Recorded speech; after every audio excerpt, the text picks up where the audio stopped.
আমাদের স্বাস্থ্য খুবই খারাপ।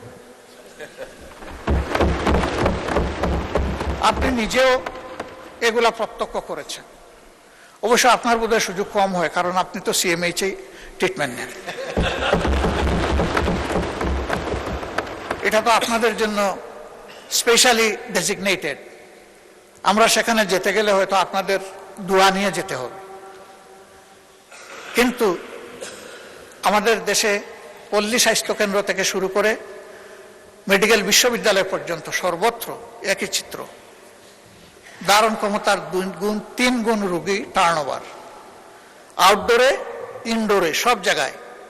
এমনকি লজ্জা লাগে যে মানুষ জীবন বাঁচানোর তাগিদে সুস্থ হওয়ার আশায় স্বাস্থ্যকেন্দ্রে যায়, হাসপাতালে যায়, সেই মানুষগুলো মাটির মধ্যে মেঝেতে শুয়ে আছে। কি করবে?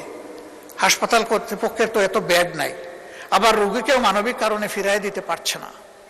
তার চিকিৎসা এখনই দরকার। এখানে নতুন কিছু পদক্ষেপের কথা বলা হয়েছে। আমার এই ক্ষেত্রে সুস্পষ্ট অনুরোধ, যদি অবকাঠামো কোনো জায়গায় দুর্বল থাকে আগে তা মেরামতের দিকে গুরুত্ব দেন। যদি লজিস্টিক্স সাপোর্টের শর্টেজ থাকে, যদি না অবশ্যই আছে, আগে সেইগুলা সংযুক্ত করেন। ম্যান পাওয়ার শর্টেজ আছে, আগে সেইটা দক্ষতার ভিত্তিতে পূরণ করেন। বিদ্যমান সেবা কেন্দ্র যেগুলো আছে, হসপিটাল যেগুলো আছে, এগুলাকে আগে মানে আনেন। আমি চিকিৎসা শাস্ত্রের একজন ক্ষুদ্র ছাত্র, বেশি দিন এই শাস্ত্রের সাথে থাকতে পারিনি। রাজনীতির ময়দানে চলে এসেছি, অল্প দিন সরকারি চাকরি করেছি। তারপরেও যা দেখি সমাজের একজন সাধারণ নাগরিক হিসেবে,